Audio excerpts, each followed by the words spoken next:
এই মুহূর্তে আমি আছি শেওড়া পুলিশ স্টেশনে। আর এখান থেকে কিন্তু শুরু হয় ভক্তদের পথ চলা। এই ভিডিওটিতে আমি তোমাদের দেখানোর চেষ্টা করেছি কিভাবে বাবার ভক্তরা অক্লান্ত পরিশ্রম করে প্রায় 40 কিলোমিটার পথ হেঁটে চলে, তাও আবার খালি পায়ে। যারা কোনোদিনও বাবার মাথায় জল ঢালতে আসোনি, কোনো কারণবশত আসতে পারোনি, তাদের জন্য এই ভিডিওটা একদম পারফেক্ট। ভক্তদের পুরো জার্নিটা স্কিপ না করে এই ভিডিওর মধ্যে আমি তুলে ধরার চেষ্টা করেছি। তো চলো দেরি না করে বাবার নাম নিয়ে ভিডিওটি শুরু করা যাক। তো এই মুহূর্তে আমি পৌঁছে গেছি নিমাই তীর্থঘাটে। আর এখান থেকে কিন্তু ভক্তরা জল তুলে যাত্রা শুরু করে বাবার উদ্দেশ্যে। হাজার হাজার ভক্তের ভিড়ের মাঝখান দিয়ে পৌঁছানোর চেষ্টা করছি গঙ্গার ঘাট পর্যন্ত। আর দু সাইডে দেখছি এত সুন্দরভাবে বাঁকগুলো সাজিয়ে রেখেছে আর সাজানো চলছে অনেকের। সো খুব সুন্দর লাগছে, মানে সবাই নিজেদের পছন্দের মতো জিনিসপত্র দিয়ে সব সাজিয়েছে বাঁকগুলো।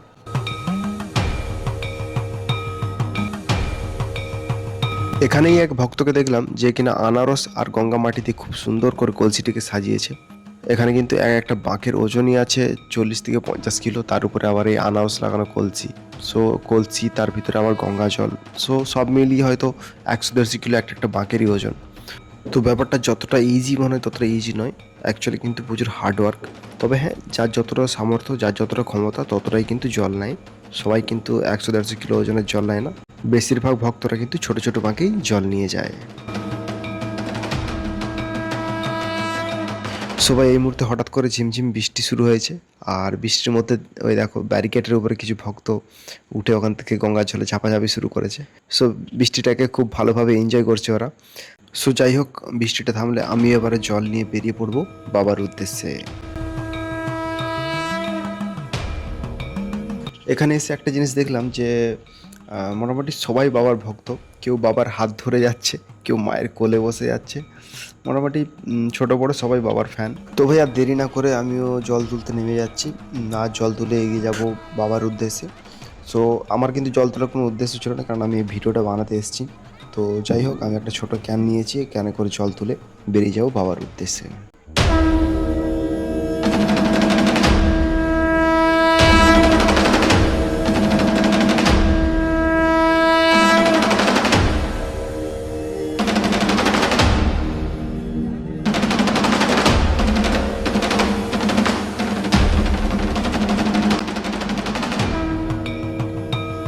তো চলো, জল তোলা আমার কমপ্লিট, এবার বেরিয়ে যাই বাবার উদ্দেশ্যে। এই যে ভক্তরা 35-40 কিলোমিটার খালি পায়ে হেঁটে বাবার জন্য জল নিয়েছে, কিন্তু অনেকগুলো কারণ আছে। যেমন ধরুন, এখানে মানে কোনো জাতির ভেদাভেদ নেই। মানুষ এখানে এসে জল তুলে বাবার জন্য কষ্ট করে নিয়ে যায়, এবং তারা জানে যে সারা রাত কষ্ট করে হাঁটবো, সকালে গিয়ে নিজের হাতে বাবার মাথায় জল ঢালবো। এখানে কোনো মিডিয়েটার, কোনো ব্রাহ্মণের প্রয়োজন হয় না। সো এর জন্য মানুষ মানে বাবার সাথে খুব ভালো কানেক্ট হতে পারে। সো এই ব্যাপারে তোমাদের কি মনে হয়, তোমরা কিন্তু কমেন্ট করে জানাতে পারো। হরে হরে শম্ভু শম্ভু শম্ভু মহাদেবা শম্ভু শম্ভু শম্ভু মহাদেব হরে শম্ভু শম্ভু শম্ভু শম্ভু মহাদেবা শম্ভু শম্ভু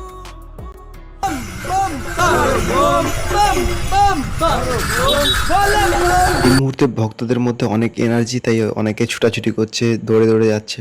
যাই হোক, মানে এই তো শুরু। সো এখন কিন্তু অনেকটা এনার্জি থাকে, অনেকটা মানে ছুটাছুটি করে। তারপর কিন্তু যত সন্ধ্যা হতে থাকবে, যত রাত বাড়তে থাকবে, আস্তে আস্তে স্পিড কমবে। আর যেহেতু অনেকটা লং জার্নি, অনেকটা লং রাস্তা হেঁটে যেতে হয়, সো এখানে কিন্তু মেয়েরাও পিছিয়ে নেই। দেখো, সবার সাথে তালে তাল মিলিয়ে, পায়ে পা মিলিয়ে চলছে। আর এখানে কিন্তু কী হয়, মানে সবাই কিন্তু গ্রুপে আসে, আর তারপরে গ্রুপ ছিন্ন বিচ্ছিন্ন হয়ে যায়।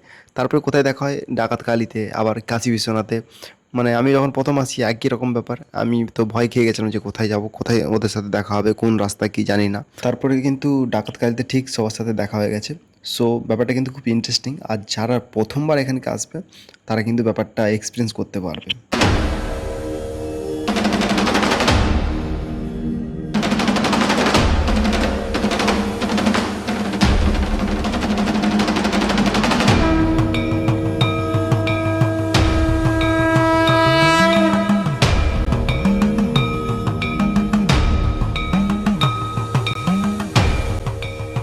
তো ভাই, হাঁটতে হাঁটতে সন্ধ্যা হয়ে এসছে।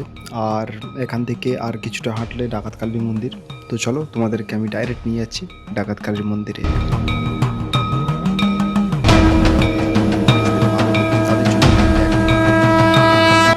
তো ভাই হাঁটতে হাঁটতে পৌঁছে গেছি ডাকাত কালী মায়ের মন্দিরে।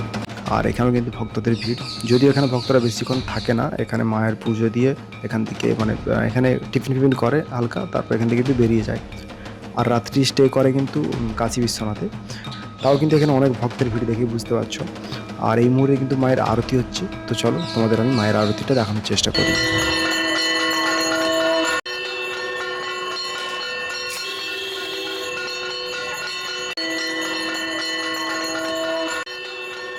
তো ভাই এখানে মায়ের দর্শন করার পরে ভক্তরা কিন্তু আবার যাত্রা শুরু করবে কাশী বিশ্বনাথের উপলক্ষে।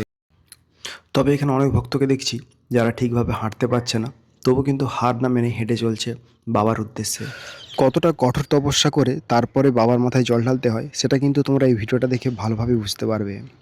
তবে হ্যাঁ, এখানেও কিছু ভক্তরা আছে যাদের পক্ষে আর হাঁটা সম্ভব নয়, তারা কিন্তু ভ্যান কিংবা টোটো এইসব ভাড়া করে এগিয়ে চলছে কাশী বিশ্বনাথের উপলক্ষে।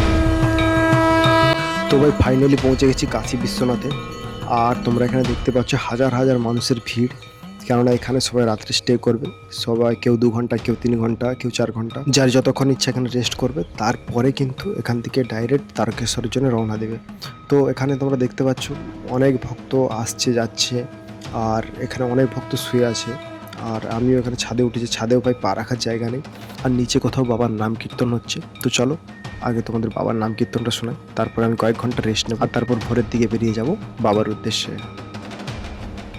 তো ভাই এইখানে কোথাও একটা শুয়ে কয়েক ঘন্টা রেস্ট করে নিই, তোমাদের সাথে আবার দেখা হচ্ছে ভোরবেলায়। তো ভাই এক ঘুমেই সকাল, রাতটা কিভাবে কেটে গেল বুঝতে পারলাম না। তো চলো তোমাদের দেখাই ভক্তরা কত কষ্ট করে এখানে রাত কাটায়। कर्पूर गौरम करुणावतारम संसार सारम भुजगेंद्रहारम सदा वसंतम हृदयारविंद। সো বাবার মাথায় জল ঢালাটা কিন্তু এতটা সহজ নয় যতটা আমরা সহজ ভাবি।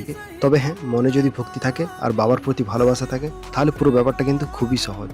करुणावतारम संसार। তো ভাই যারা চায়ের ভক্ত তাদের জন্য এখানে চায়েরও ব্যবস্থা আছে। এখানে একটা জিনিস দেখলাম, খাওয়ার জন্য কোনো অসুবিধা নেই, প্রত্যেকটা জায়গায় খাওয়ার ব্যবস্থা আছে, সেটা ডাকাত কালী হোক কিংবা কাশী বিশ্বনাথ। তো যাই হোক, আর দেরি না করে চলো গুটি গুটি পায়ে এগিয়ে যাই বাবার উদ্দেশ্যে। এখানে এসে একটা জিনিস বুঝতে পারলাম, 60 থেকে 70 সবাই কিন্তু বাবার ভক্ত। সেটা ছোট বাচ্চা হোক বা বয়স্ক দাদু দিদা, কেউ কিন্তু বাদ নেই, সবাই পায়ে হেঁটে বাবার জন্য জল নিয়ে যাচ্ছে। জানি না তারা কতক্ষণ পায়ে হেঁটে যেতে পারবে, হয়তো তারা অটো বা টোটো কিছু একটা বুক করবে। যাই হোক, কিন্তু এত দূর যে রাস্তা মানে এসেছে জল ঢালতে, সেটাই বিশাল বড় ব্যাপার। সো ভাই অনেক চেষ্টা করার পর আর হাঁটতে পারলাম না, তাই এই মুহূর্তে উঠে আছি ভ্যানের উপরে। আর হাতে টাইম খুবই কম, অনেক কিছু শ্যুট করা বাকি আছে। তো চলো দেখা হচ্ছে তারকেশ্বরের গেটে। তো ভাই ফাইনালি পৌঁছে গেলাম বাবার তারকেশ্বরের গেটে। আর এখান থেকে পুরো রাস্তাটা কিন্তু হেঁটেই যেতে হবে। এই মুহূর্তে একটা ভক্তকে দেখলাম যে তিনটে 6টা কলসি নিয়ে চলছে। তিনটে 6টা কলসি মানে কতটা ওজন হতে পারে তোমরা একটা আইডিয়া করে না। আর এত ওজনের বাঁক কাঁধে নিয়ে যখন পায়ের নিচে গুটি লাগে না, তখন পা থেকে কিন্তু রক্ত বেরায়। তো অনেক কষ্ট করে কিন্তু বাবার জন্য জল নিয়ে যেতে হয়। তো চলো, বাবার ভক্তদের তো তোমাদের অনেক দেখালাম, এবার দেখাবো তোমাদের বাবার মন্দির। এটাই হচ্ছে সেই বিখ্যাত দুধপুকুর, যেখানে স্নান করার পরেই বাবার দর্শন মেলে। তো এখানে কিন্তু প্রত্যেকটা ভক্ত স্নান করে, তারপরে জল নিয়ে যায় বাবার মাথায় ঢালার জন্য।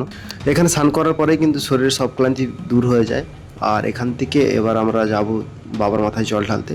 তো চলো, অনেকক্ষণ জলে বসেছিলাম, সাঁতার ফাতার কাটছিলাম, কেননা জলটাতে খুব ফ্রেশ ফিল হচ্ছিল। তো স্নান করা আমার কমপ্লিট, চলো এবার যাই বাবার মাথায় জল ঢালতে।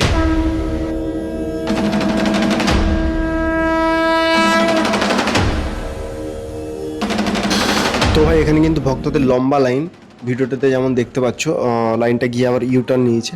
তো অনেক লম্বা লাইন পেরিয়ে তারপরে কিন্তু বাবার মাথায় জল ঢালা। আর এখানে সব ভক্তরা মানে খুব হ্যাপি, মানে অ্যাকচুয়ালি তারা পুরো মানে যাত্রাটা কমপ্লিট করে ফেলেছে 95%। আর একটু পরেই তারা বাবার মাথায় জল ঢালতে চলেছে। যত মন্দিরের কাছে আসছে তত কিন্তু ভিড় বেড়ে যাচ্ছে। আর এখানে কিন্তু ঠিকভাবে দাঁড়ানোর জায়গা নেই। আর কেউ কেউ তো ছোটো বাচ্চাদেরকে কাঁধে তুলে নিয়েছে, কেননা নিচে হাওয়া পাস হওয়ার মতো জায়গা নেই। তো চলো আগে বাবার মাথায় জলটা ঢেলে নেওয়া যাক। সো ফাইনালি ফিরে চললাম বাড়ির উদ্দেশ্যে। আর জানি না কেন মনে হচ্ছিল যে ওখানে আর কিছুটা সময় থাকলে ভালো লাগতো, কিন্তু কিছু করার নেই, হাতে সময় খুবই কম, এখানে আবার লোকাল পাওয়া যায় না, অনেক রকম ব্যাপার আছে। যাই হোক, এই ছোট্ট ডকুমেন্টারি ভিডিওটা তোমাদের কেমন লাগলো তোমরা কিন্তু কমেন্ট করে জানাবে। আর যদি তোমার চ্যানেলে নতুন হও তাহলে কিন্তু চ্যানেলটা সাবস্ক্রাইব করবে। দেখা হচ্ছে আবারও একটা নতুন ভিডিও নিয়ে। মহাদেবের কৃপায় সবাই ভালো থাকবে। হর হর মহাদেব।